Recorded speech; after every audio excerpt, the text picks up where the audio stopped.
আল্লাহর রসুল, আমরা কি জীবন ও মরণের সত্যের উপর প্রতিষ্ঠান নয়? তবে কেন আমরা দিনকে গোপন রাখব?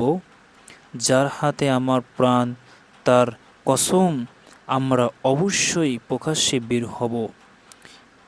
এরপর উমর রাদিয়াল্লাহু আনহু হামজা রাদিয়াল্লাহু আনহুর নেতৃত্বে মুসলিমদেরকে দুটি দল প্রকাশ্য কাবা পক্ষরে নিয়ে প্রথমবার শব্দ ও প্রকাশ্য সালাত আদায় করলেন।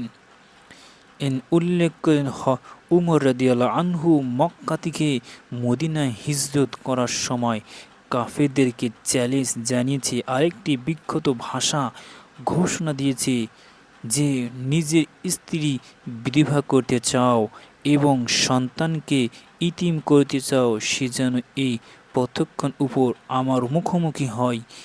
উমর রাদিয়াল্লাহু আনহু বলেন।